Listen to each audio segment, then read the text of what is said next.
रसोड़े में कौन है? रसोड़े मतलब रसोई में। कल मेरे साड़ी पर जूस गिरा था और मैं नहाने गई थी। तुम चने कुकर पर चढ़ा करके मेरे पास आई थी, तब रसोड़े में कौन था? मैं थी, तुम थी, मैं थी, तुम थी, कौन था रसोड़े में? छोटी बहू कहती है ये राशि बेन थी। फिर सास कहती है ये राशि कुकर में से चने निकाल दिए और खाली कुकर गैस पे चढ़ा दिया है। इस राशि ने कुकर में से चने निकाल दिए और खाली कुकर गैस पे चढ़ाया है। आज मैं आपको कहता हूं, देखिए ये राहुल ही राशि है। मुझे अपने घर जाना है, मुझे घर जाना है। पहले इसको चुप रहने बोलो अमीश भाई, और एक वार्निंग दे रहा हूं, अगर अगली बार से ये मुझे तुम बोलेगा तो मैं इसे तू बोला करूंगा। ये तुमने क्या होता है? ये तुमने क्या होता है? आप बोलना सीखे पहले। इतने बदतमीज गवारों को तू चुप रह, तू चुपचाप बैठ जा गंवार, बैठ गंवार, बैठ फर्जी डॉक्टर घर पे तू बैठ गंवार, बैठ फर्जी डॉक्टर। देखिए अमीश भाई इस प्रकार के गंवारों को मत बुलाया करो। राष्ट्रीय पार्टी का प्रवक्ता होकर दब्बा है अमीश भाई इस प्रकार के गंवारों को मत बुलाया करे। मौज कर दी वाह बेटे वाह। देख चीनी सैनिकों का कब्र, कांग्रेस का टूट रहा है सब्र। यह रिश्ता क्या कहलाता है?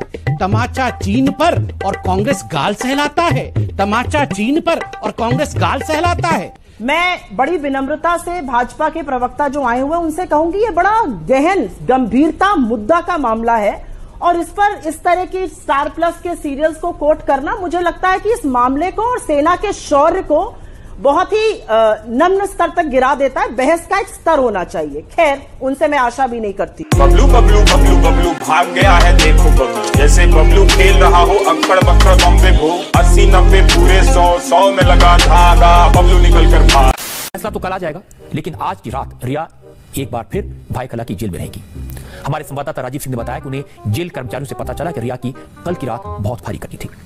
भाई खला जेल के क्वारंटीन बैरक में रिया कल रात पर करवटें बदलती रही, ठीक से सोई नहीं। वो रात 11 बजे तक रिया अपनी बैरक में चहलकदमी करती दिखाई दी। रात 12 बजे के बाद रिया ने अपना बिस्तर लगाया। रिया को जेल में एक चटाई, एक चादर और एक बिछौना मिला है। रात 2:30 बजे तक बैरक में अपने बिस्तर पर बैठी रही। जेल के कर्मचारियों ने बताया कि रिया के चेहरे पर तनाव और परेशानी साफ दिखाई दे रही है। उसने रात में कई बार पानी पिया। बैरक में रिया को खाना रात 8 बजे दिया गया। खाने में दाल, चावल, रोटी और सब्जी थी।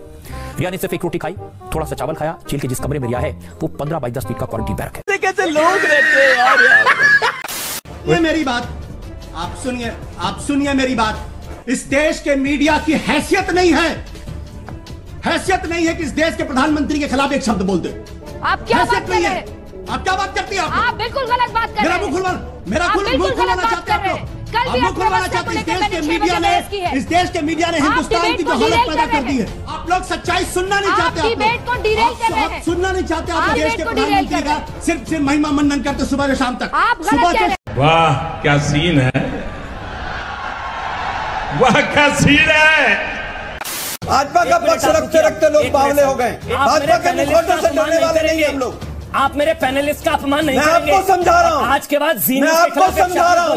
उंगली करके बात मत कीजिए मेरे से। आज के बाद ZMCL के खिलाफ सोचकर बोलिएगा। मैं अभी बोल रहा हूँ कि जी न्यूज पूरी तरह से बीजेपी का मुखौटा बन गया। अंजना जी, मेरी बात का पहले तो बुरा मत मानिएगा। जो बात मैं कहने जा रहा हूँ वो बुरी लगेगी। बुरी इसलिए लगेगी कि आज की तारीख में जो बड़े बड़े मीडिया हाउसेस हैं उनके ओनर्स डरे हुए हैं, वहां बैठे हुए संपादक डरे हुए हैं, वहां बैठे हुए एंकर्स डरे हुए हैं, क्योंकि उनको अपनी नौकरी का खतरा है, किसी को अपनी कंपनी बंद होने का खतरा है, किसी को अपनी नौकरी से निकाल दिए जाने का खतरा है। हमें कहीं भी जाइए, किसी से पूछिए, आप सड़क चलते पूछिएगा, आपको लोग बता देंगे आज की मीडिया की हालत क्या है और मीडिया किस तरीके से सिर्फ और सिर्फ प्रधानमंत्री के बैठकर गुणगान करता है, इसके अलावा कुछ नहीं करता। गजब बेइज्जती है। बिल्कुल सही है।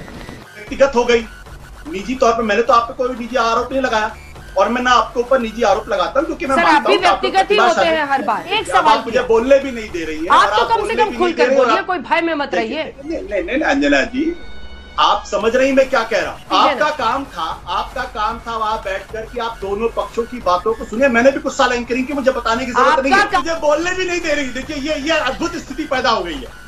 मेरे सवाल का जवाब दीजिए ना सर। सुन रही और आप मुझे बोलने भी नहीं दे रही। मेरे सवाल का जवाब। उसके बाद आप कहती हैं कि इस मीडिया में किसी को बोलने का अधिकार है, बोलने का अधिकार नहीं है। आप मेरे सवाल का जवाब दीजिए ना आशुतोष। मैंने एक जब कड़वा सच बोल दिया तो देखिए कैसे लोगों को तकलीफ हो जाती। इस सज्जन को क्या तकलीफ है भाई? 40-45 दिन लगातार और 70% टीवी कवरेज। मतलब मजाक हो रहा है क्या इस देश के अंदर? क्या हमने कभी पत्रकारिता नहीं की? क्या बाकी लोगों ने पत्रकारिता नहीं किया है क्या? और इनको मालूम क्या है कि सरकार कैसे अपनी जमीन गंवा दी? इस पर बहस नहीं होनी चाहिए। इस देश के अंदर सुप्रीम कोर्ट पे किस तरीके से हो रहा है मामला, जुडिशरी पर किस तरीके के दबाव पड़ रहे हैं, उस पर बहस नहीं होनी चाहिए। प्रशांत भूषण का मसला, उस पर बहस नहीं होनी चाहिए। बहस क्या होनी चाहिए कि पड़ोसी का कहीं पहरेदार मिल जाए, कहीं कोई गार्ड मिल जाए, कहीं कोई कुक मिल जाए। अगर ये पत्रकारिता है तो माफ करिएगा, मैं ऐसे लोगों को पत्रकार नहीं मानता।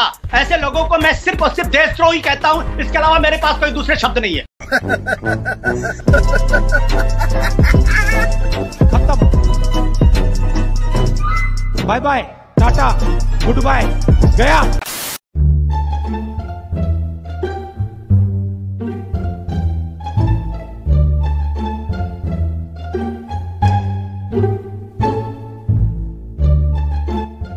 मर्यादा रखिए, थोड़ी मर्यादा रखिए। अगर पलट के मैं आपको 4 शब्द बोल दूं तो कैसा लगेगा? पर मैं नहीं बोलूंगा क्योंकि मेरी मर्यादा है। हो जाए, क्या करूं मैं? मर जाऊं? पानी पी। मेरी कोई फीलिंग नहीं है। हाँ ठीक है, पानी पी। तुम्हारी फीलिंग तुम्हारी। ਤੁਹਾਡਾ ਕੁੱਤਾ ਟੋਮੀ, ਸਾਡਾ ਕੁੱਤਾ ਕੁੱਤਾ। ਤੁਹਾਡਾ ਕੁੱਤਾ ਟੋਮੀ, ਸਾਡਾ ਕੁੱਤਾ कुत्ता। क्या करूं मैं? मर जाऊं? मेरी कोई फीलिंग नहीं है। तुम्हारी फीलिंग तुम्हारी, मेरी कोई फीलिंग नहीं है। तुम्हारी फीलिंग तुम्हारी। ਤੁਹਾਡਾ ਕੁੱਤਾ ਟੋਮੀ, ਸਾਡਾ ਕੁੱਤਾ ਕੁੱਤਾ। ਤੁਹਾਡਾ ਕੁੱਤਾ ਟੋਮੀ, ਸਾਡਾ ਕੁੱਤਾ ਕੁੱਤਾ।